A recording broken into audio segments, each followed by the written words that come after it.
La Otra Hoja, colectivo literario, presenta su programa Hablando de Poesía, desde la sombra del lápiz.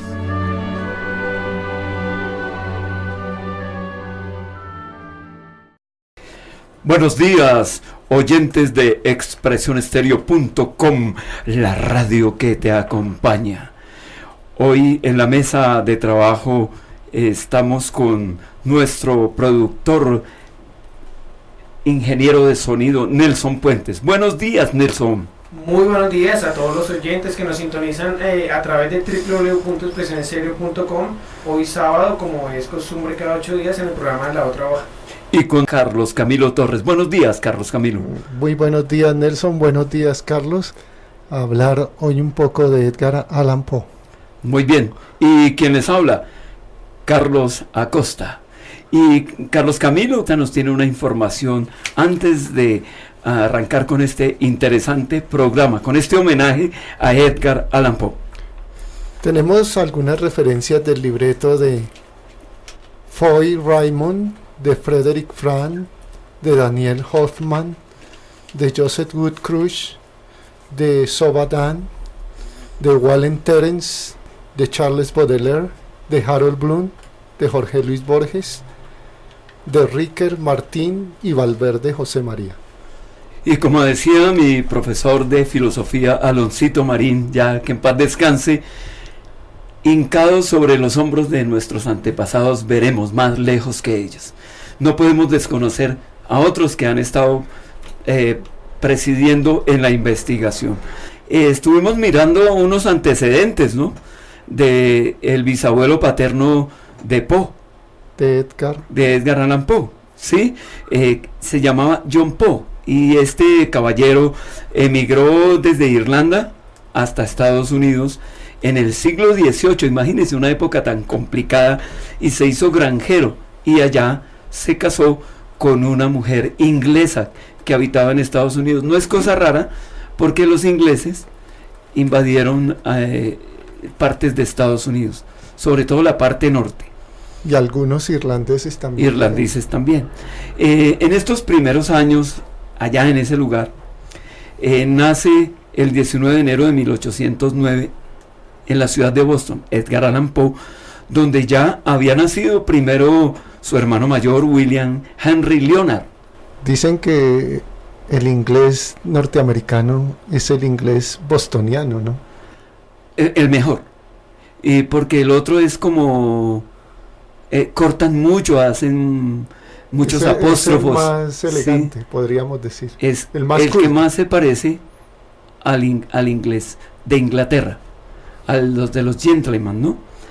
Y su hermana menor, Rosalie, vio la luz en Richmond en 1810.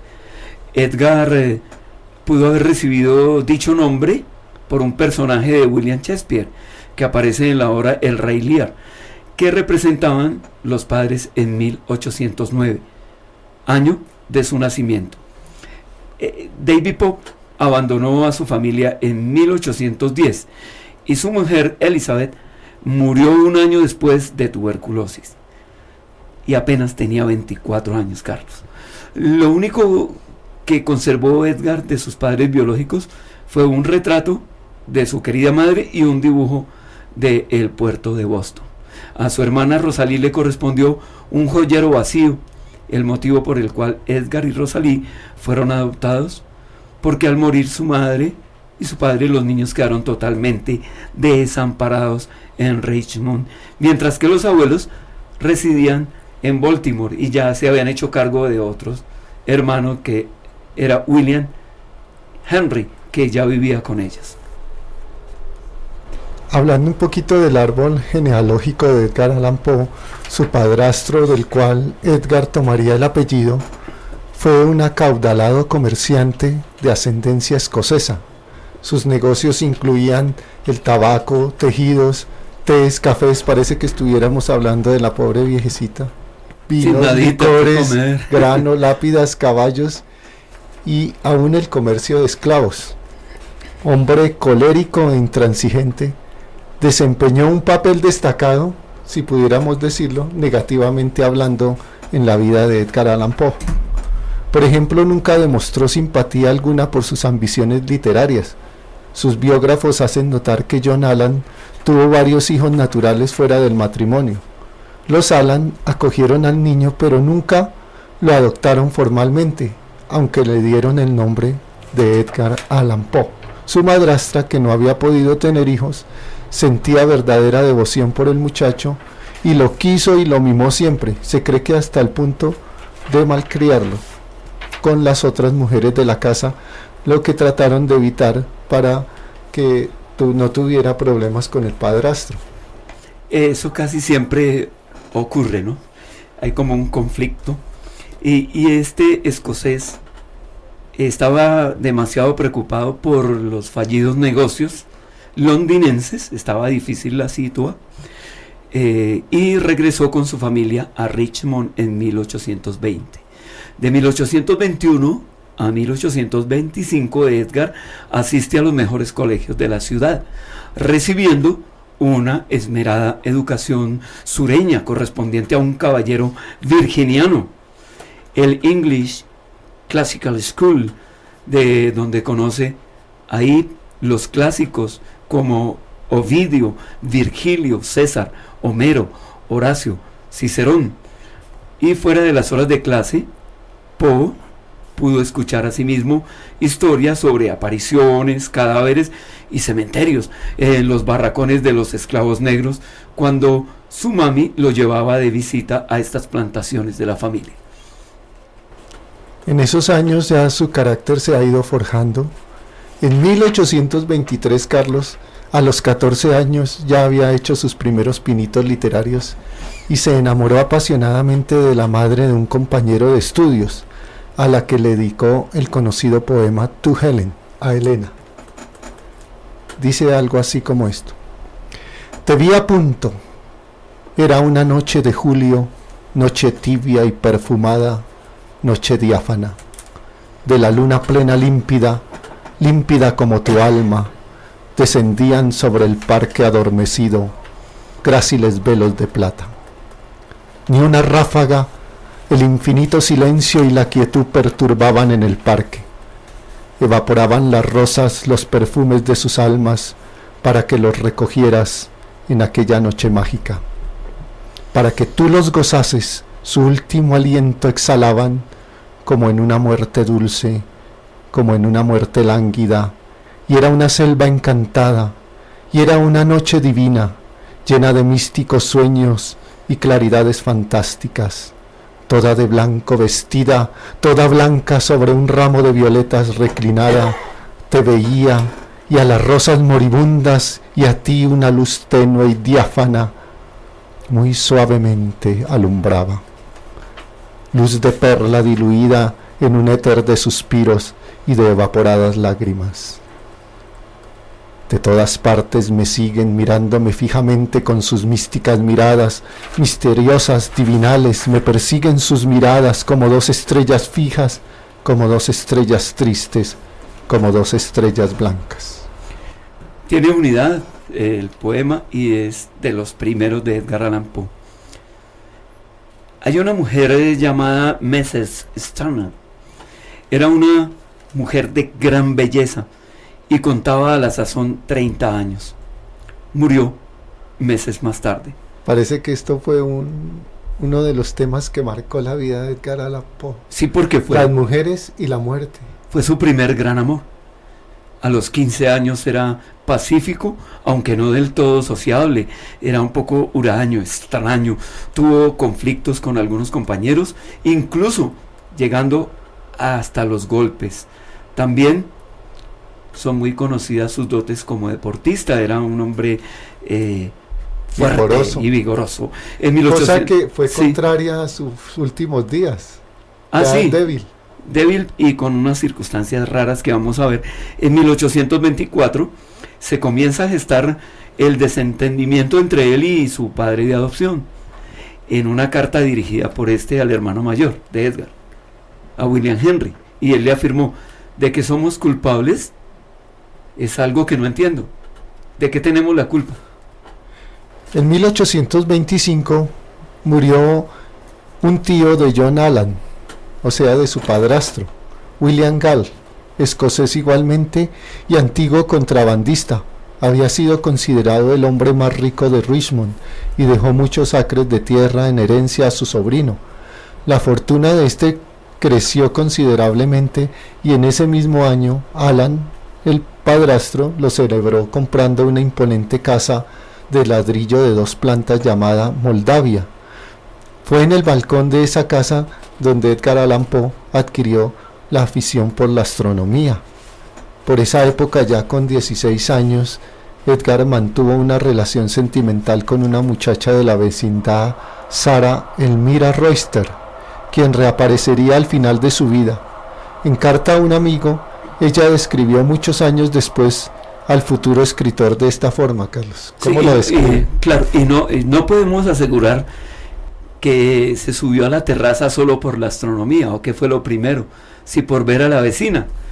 Bueno, de todas maneras, se encarretó con ambas. Esta relación fue previa a su matriculación en la Universidad de Virginia, en Charlottesville, en febrero de 1826, para estudiar lenguas. La universidad, en sus primeros años, acataba los ideales de su fundador. Era muy rígido, Thomas Jefferson, ¿no? Estos eran estrictos en lo tocante al juego, a los caballos, a las armas, al tabaco, cosa que no sucede hoy con las armas en Estados Unidos, y el alcohol. Pero estas normas en realidad apenas se respetaban. Poe, por lo común, desinteresado de la política, no tardó en manifestar el rechazo por la joven democracia. Un aporte, Carlos. Pese a ser considerado alumno brillante y aplicado al principio, pronto se hizo notar por un defecto como era el de pretender una erudición y unos conocimientos superiores a los que él poseía. Es en esta época en la que por primera vez se relaciona a Poe con el alcohol. El clima de la universidad era propicio, como lo era una taberna. Como siempre ha sido propicio un poquito para la cerveza. Para la tomata, si no, démonos una vuelta por las universidades y verá que hay más tabernas que aulas, ¿no? Pero hay una cosa muy particular en los grandes escritores. Siempre han tenido una educación excelente cuando han sido niños, por lo general. Una buena formación académica, ¿no? La importancia de tener un buen colegio es donde los niños desarrollen esas aptitudes hacia el futuro. Sí, un profesor que tuvimos nos decía: el hecho de ser buen escritor no quiere decir que sea buena persona. Culto sí, pero no buena persona. Aunque no recuerdo qué escritor lo dijo, para ser buen escritor también debe ser buena persona. Pero no necesariamente, ¿no? No necesariamente. Sí, no necesariamente. Poe abandonó la universidad finalmente al cabo de un año y, no sintiéndose a gusto en Richmond, especialmente al enterarse de que Elmira acababa de casarse con Alexander Shelton, se desplazó primero a Norfolk y en abril de 1827 a Boston, donde existe la oscura evidencia de que intentó ganarse la vida como periodista. Claro, y nos ha pasado a todos que nos hemos quedado sin trabajo, sin metas o sin horizontes por lo menos, y Poe tenía una posibilidad y era enrolarse, enlistarse en el ejército, pero no tenía la edad todavía. Inclusive se cambia la edad y finalmente pues es recibido el 27 de mayo de 1827, porque era incapaz de sobrevivir por sí mismo, y entonces allí entra como un soldado raso, así de lo más bajo, con el nombre de Edgar Allan Perry. Se cambia el nombre y aunque tenía 18 afirmó tener 22. Su primer destino fue en Fort Independence, en el puerto de Boston. Su sueldo era de $5 al mes. ¿Cómo le parece, Carlos? Poquito, ¿no? ¿Cuánto quiere decir $5? La cuestión no es cuánto se gane, sino cuánto podría adquirir uno con esa. Porque usted puede ganar mucha cantidad de dinero si las cosas son muy costosas, como está sucediendo hoy en día. Y si no las sabe distribuir, peor. En ese mismo año publicó su primer libro, un opúsculo de poesía de 40 páginas que tituló Tamerlane and Other Poems. Tamerlane y otros poemas, firmado por Bostonian. Firmado por un bostoniano. Bostoniano, sí. En el prólogo afirmó que casi todos los poemas habían sido escritos antes de los 14 años. The Lake es un poema romántico de Tamerlane and Other Poems.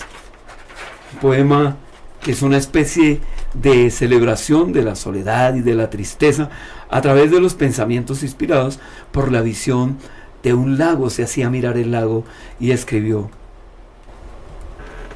en la remota primavera de mi vida, jubilosa primavera, dirigí mi paso errante a una mágica ribera, la ribera solitaria, la ribera silenciosa de un perdido lago ignoto que circunda y oscurece las negras rocas y espigados pinos que las auras estremecen. Pero cuando allí la noche rojiza su manto fúnebre y el místico y trémulo viento de su melodía, entonces quiere despertar de su aflicción por el terror del lago triste, despertar el alma mía. Y ese horror que habitaba en mi espíritu satisfecho, hoy ni las joyas ni el afán de riqueza como antes llevarán mi pensamiento a contemplarlo, ni el amor por lo más que fuese el amor de tu belleza. La muerte estaba en el fondo de la ola ponzoñosa, y una tumba en lo más hondo, pérfidamente adornada para que no hubiera dado tregua de su amargura, un descanso a los dolores de su espíritu afligido en un Edén transformado, el perdido lago ignoto, lago triste y desconocido. De este poemario primero se imprimieron solo 50 copias y el libro pasó prácticamente desapercibido. Poe fue finalmente licenciado el 15 de abril de 1829 tras encontrar un sustituto que lo reemplazase en su puesto. Antes de marchar a West Point se trasladó a Baltimore para pasar un tiempo con su tía viuda, María Klein, hermana de su padre, su hija Virginia Eliza Klein, prima del poeta, su hermano William Henry y su abuela inválida, Elizabeth Keynes. En ese tiempo publicó su segundo libro, Al-Araf, Tamerlane and Minor Poems, en Baltimore 1829, al que ya había hecho referencia Carlos. De esta colección está el poema Sueños, Dreams. Ojalá mi joven vida fuese un sueño duradero, y mi espíritu yaciera hasta que el rayo certero de la eternidad presagiara el nuevo día. Sí, aunque el largo sueño fuese de agonía, siempre sería mejor que estar despierto, para quien tuvo, desde su nacimiento en la frágil tierra, el corazón prisionero del caos de la pasión. Mas si ese sueño persistiera eternamente, como mis viejos sueños infantiles solían persistir, si aquello ocurriese sería absurdo esperar un milagro, pues he soñado que el sol resplandecía en la bóveda estival lleno de luz tardía, y que mi corazón vagaba por climas remotos y creados, junto a seres imaginarios, solo pensados por mí, ¿qué más podría haber visto? Pero una vez, una única vez, y ya no lo olvidaré, aquel extraordinario momento, un poder o no sé qué, me hechizó, o quizás fue que el viento helado sopló de noche, y al huir dejó marcado su rastro en mi espíritu, o quizás fue la luna que brilló en mis sueños con particular fortuna, o bien las estrellas. En cualquier caso, el sueño fue como ese viento, dejémosle pasar. Yo he sido feliz, aunque fuera en sueños, fui feliz y los adoro sueños, tanto por su colorido intenso que los opone a lo real, y porque al ojo delirante ofrecen los tesoros más bellos y abundantes del paraíso y el amor, y todos nuestros, tal como la esperanza pertenecen a la juventud. De este tipo de poemas, que son con ciertos matices byronianos, y no muy ajeno a la temática del romanticismo, para Poe el personaje histórico Tamerlán o Timur Lenk no es en realidad un ser vivo, Carlos, es un símbolo, una actitud hacia el mundo y hacia el amor. Sí, y antes del viaje de Poe a West Point, quiero hablar de otro poeta, hacer un pequeño paréntesis en el programa, colombiano, que cada línea que escribe es una metáfora bien estudiada, bien pensada, y que nos ha dado, compañero del colectivo, muchas alegrías. Lo saludamos desde aquí a Ricardo Adolfo Torres García y lo felicitamos. Carlos, cuéntenos cómo fue esta situación que tiene él en España, positiva y muy buena referente a su poesía. En un trabajo que realizaron, una convocatoria para un homenaje a Mario Benedetti, hicieron una convocatoria y se presentaron 25.000 trabajos, entre ellos pues el de Ricardo, y fue seleccionado para una antología que se va a realizar en España. Retomando el viaje a West Point de sí, Edgar Allan Poe, que ya es fallecido, pero tenemos poetas vivos en Colombia. En esa época viajó a West Point, se inscribió como cadete el 1 de julio de 1830. En octubre de ese mismo año, John Allan se casa en segundas nupcias con Louisa Patterson, y el poeta no aguantó mucho tiempo la disciplina militar y provocó con su conducta que se le juzgase en corte marcial. Parece que no solo no aguantaba la disciplina militar, sino que no aguantaba estar sin esposa. Claro, estaba solo allá, y luego en 1831 fue acusado de grave abandono del servicio y desobediencia de órdenes superiores al negarse a formar, no acudir a las clases ni a la iglesia. Era un poco rebelde nuestro poeta. En ese mismo mes, que era febrero, parte hacia Nueva York, donde logra editar su tercer libro de poemas, que tituló simplemente Poems. La publicación fue sufragada por sus compañeros en West Point. Y aquí hay uno que se llama La ciudad en el mar. Mira, la muerte ha levantado su trono en una extraña y solitaria ciudad, allá lejos en el oeste sombrío, donde el bueno y el malo y el mejor y el peor han ido a su reposo eterno. Allí hay cúpulas y palacios y torres que no se asemejan en nada que sea nuestro. En los alrededores, olvidadas por vientos inquietos, resignadas bajo el cielo, reposan las aguas melancólicas. La luz del santo cielo no desciende a esta ciudad de la noche eterna, pero el brillo lívido del mar proyecta silenciosas columnas, cúpulas, agujas, salones reales, pórticos, paredes de estilo babilónico, sombrías y olvidadas glorietas de hiedra tallada y flores de piedra, y muchos maravillosos templos, cuyos imposibles frisos entrelazan la viola, la violeta y la vid. Resignadas bajo el cielo reposan las aguas melancólicas, tanto se funden las torres y las sombras que parecen péndulos en el aire, mientras que desde una altiva torre en la ciudad la muerte atisba hacia abajo desde su enormidad. Allí las tumbas abiertas bostezan sobre las olas luminosas, pero no sobre las riquezas que yacen en cada ojo diamantino del ídolo.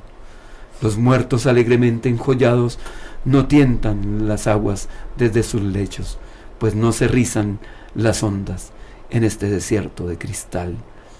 Ningún temblor sugiere que los vientos están en algún mar lejano y feliz. Ninguna ola sugiere que los vientos han estado en mares menos espantosamente serenos. Pero mira, algo se agita en el aire. La ola, hay un movimiento allí, como si las torres se hubieran apartado, sumergiéndose lentamente la canasta marea. como si sus cimas débilmente hubieran dejado un vacío en el brumoso cielo. Las olas tienen ahora un tono rojizo, respiran desmayadas y lentas, y cuando ya no hay lamentos terrenales, baja esta ciudad hasta donde se quedará eternamente. El infinito elevándose desde 1000 tronos le hará reverencias.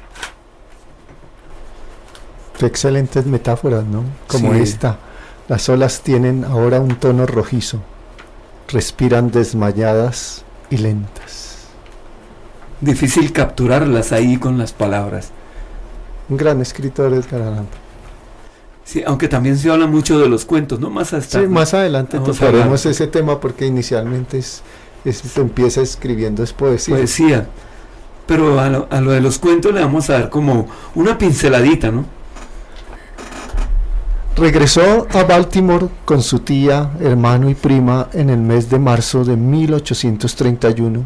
Su atención literaria, hasta el momento enfocada en exclusividad a la poesía, va a trasladarse al cuento, género más vendible. Lo hizo fue por esa cuestión, más que por de pronto después le gustaría mucho escribir esos cuentos, pero inicialmente lo hizo fue pensando en lucro monetario, lo cual era de importancia capital para el escritor y su familia en los 4 años siguientes, ya que vivían en condiciones de extrema pobreza, a pesar de haber sido su padrastro de mucho dinero. Pero suele pasar que los padrastros, cuando tienen mucho dinero, no le dejan herencia a sus hijastros, Sí, a los adoptivos o a los adoptivos. a los protegidos. Porque siempre se piensa en la sangre, ¿no? Poe se casó con su prima de 13 años, Virginia Klein. Su muerte temprana pudo haber inspirado algunos de sus escritos. Estaba viendo un documental acerca de esa partecita donde él se casa con Virginia Klein. Él inicialmente a su prima no le demuestra ningún afecto. Y él tiene que marcharse por cuestiones de sus trabajos y de sus correrías. Y entonces la mamá de Virginia le manda una carta donde le dice que otro primo, por la otra generación, le dice que quiere casarse con Virginia.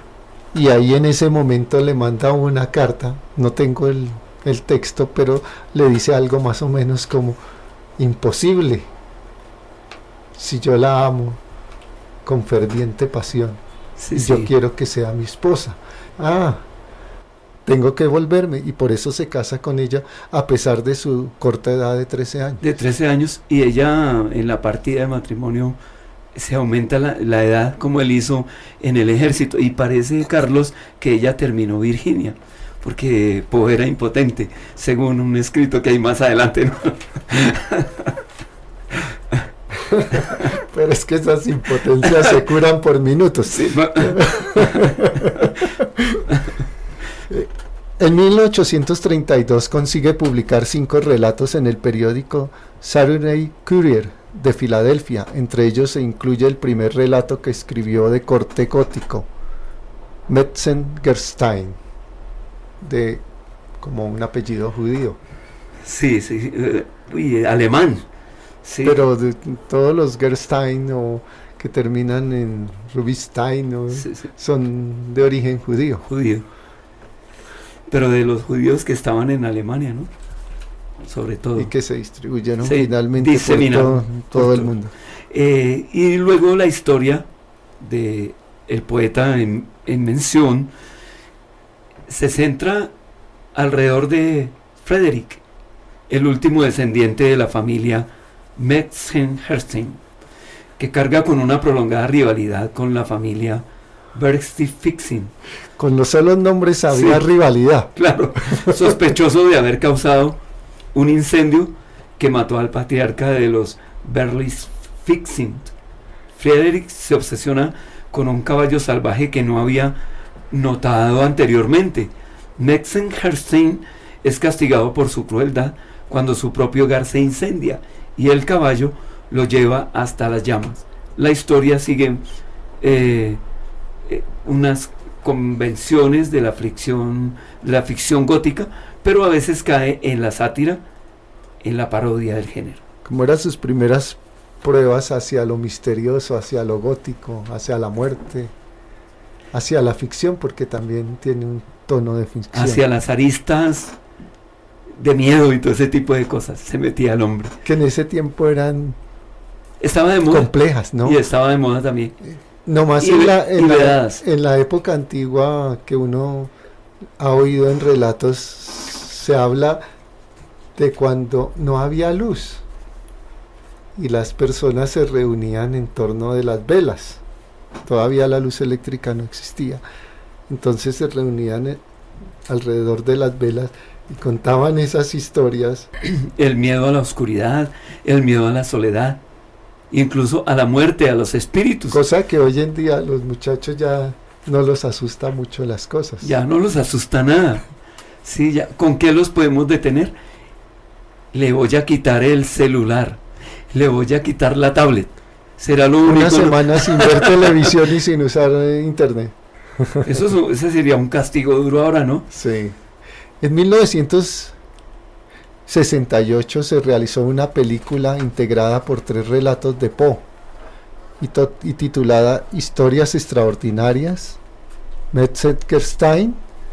El primero de la trilogía fue dirigido por Roger Vadim, el segundo William Wilson por Louis Malle y el tercero Never Beat Your Head por Federico Fellini.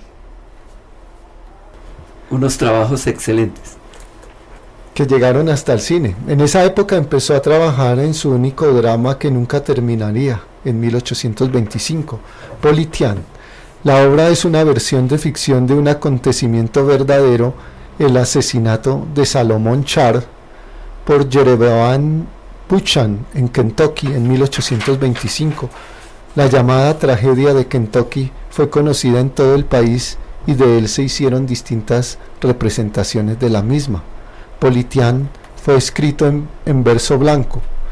Aquí debo decir que el verso blanco es un tipo de composición poética que se caracteriza por tener una métrica regular, pero carece de rima. Sí, y aquí ya en 1833 le pide, como decimos aquí en Colombia, cacao, en su última carta a John Allan, en la que le pide ayuda. En nombre de Dios le dice: ten piedad de mí y sálvame de la destrucción. Allan no le contestó.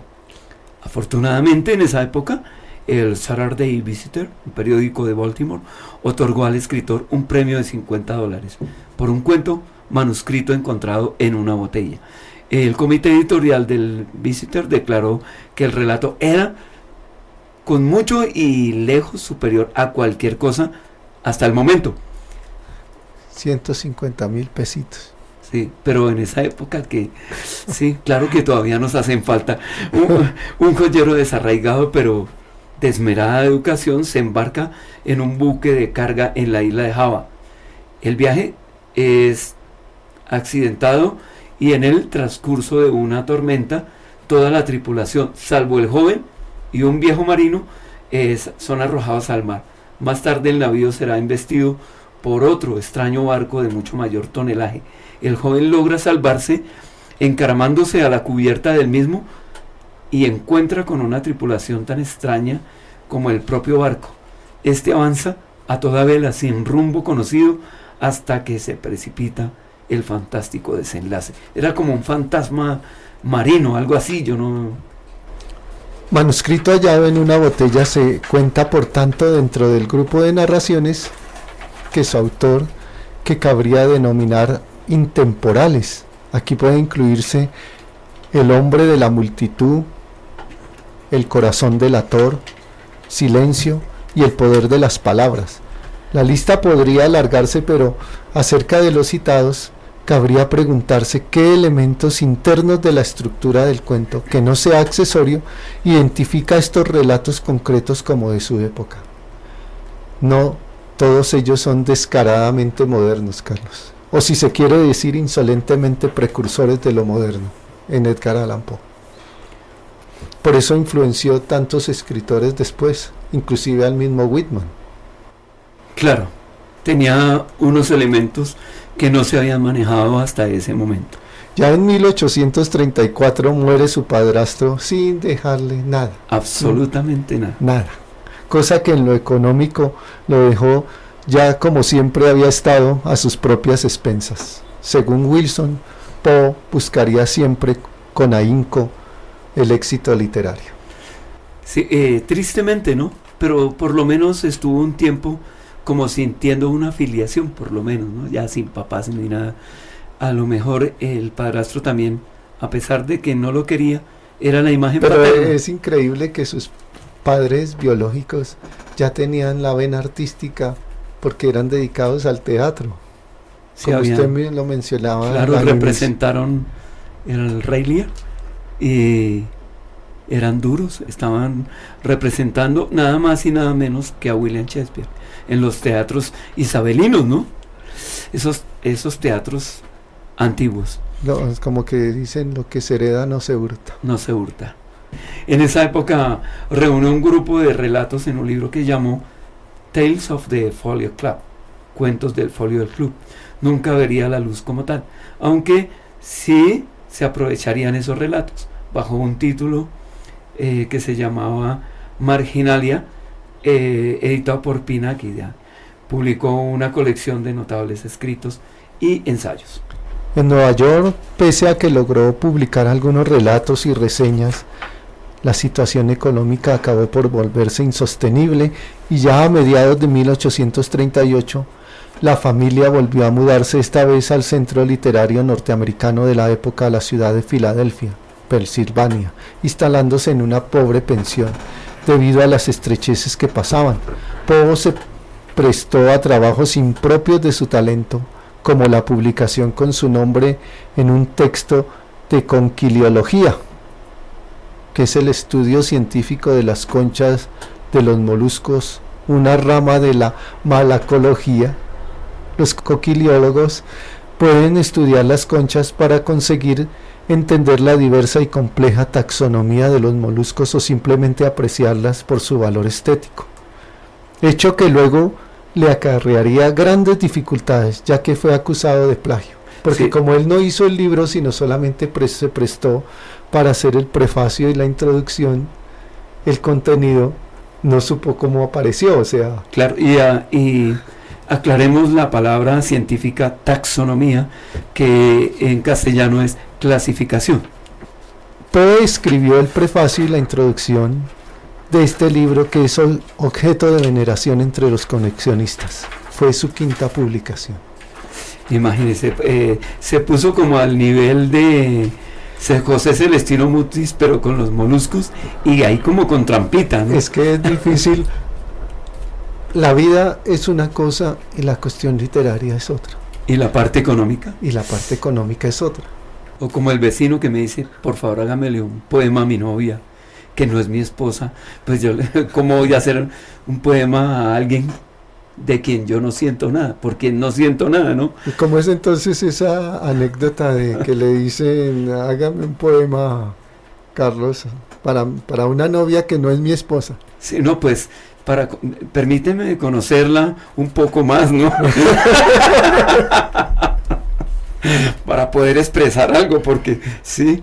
Y también en 1839, en esta colección Tales of the Grotesque and Arabesque, cuentos de lo grotesco y lo arabesco, que es el sexto libro, el cual se publica en 2 volúmenes, el escritor hace poco dinero, como siempre, con esta obra, que recibió más que todo críticas de distintos signos, ¿no?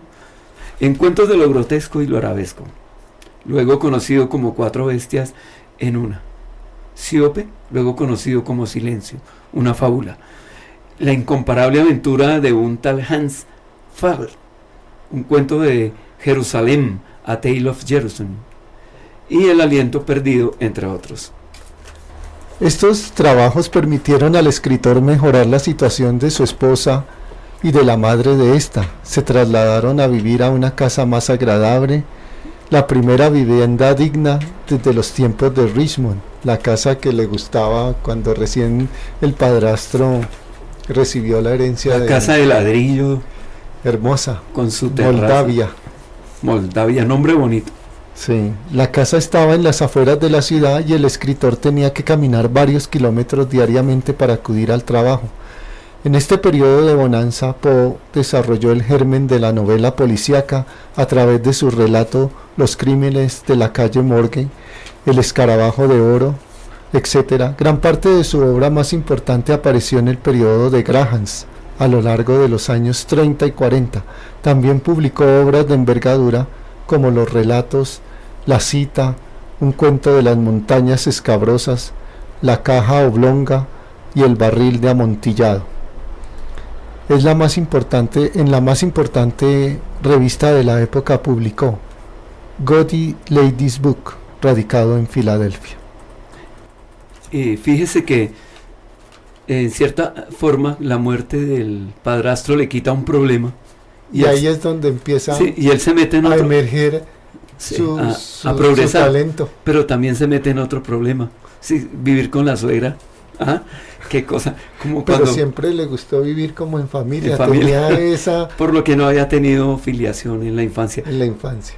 Como cuando invité yo a mi médico, al que me hizo el tratamiento antes del trasplante, a mi matrimonio. Y me dijo, no, usted sí es bien bruto. Lo saco de un problema grave y ahora se mete en uno peor. Yo que voy a ir a ese matrimonio. No. Pero sí fue. No fue. Y me tiró la tarjeta. Una tarde de vacaciones, en un enero del 1842, se produjo un acontecimiento decisivo en las vidas de Poe y de su familia. Su esposa Virginia mostró los primeros signos de consunción propios de la enfermedad y conocida en esa época como una tuberculosis. Había sido afectada por el bacilo de Koch, como extraído de una añeja novela romántica. Julio Cortázar lo relata así en su biografía. Comillas. Poe y los suyos tomaban el té en su casa en compañía de algunos amigos. Virginia, que había aprendido a acompañarse en el arpa, cantaba con gracia infantil las melodías que más le gustaban a Eddie. Súbitamente su voz se cortó en una nota aguda mientras la sangre manaba de su boca. El propio marido describió el hecho como la ruptura de un vaso sanguíneo en la garganta. Ella solo se recuperó momentáneamente y el escritor comenzó a beber más de la cuenta debido a la ansiedad que le producía la enfermedad de su mujer. Herbie Allen apunta que existe alguna evidencia de que en esa época Poe recurrió al opio para sobrellevar su depresión y que empezó a sufrir él también de graves problemas de salud. Claro, es que perder a la pareja dicen que es más duro que perder a la madre, ¿no? O al padre, según sea quien pierda. El 29 de enero de 1845, su poema El Cuervo, inspirado en un pájaro parlanchín, que entre otras cosas está como hermanado con la desgracia, ¿no? Apareció en la novela de Barnaby Rudge de Charles Dickens, salió a la luz en el Evening Mirror, convirtiéndose de la noche a la mañana en un gran éxito popular, el primero de su carrera. Allen asegura que se trata sin duda del poema más famoso en Estados Unidos en cuanto a la literatura se refiere, y a partir de esta aparición por primera vez entra en una vida social normal, frecuentando los más importantes salones literarios de la ciudad, y se convierte en una celebridad y obtiene solo $9 por El Cuervo. Muy poquito, ¿no? Breve pausa. Y ya regresamos en Expresión Estéreo, la radio que te acompaña.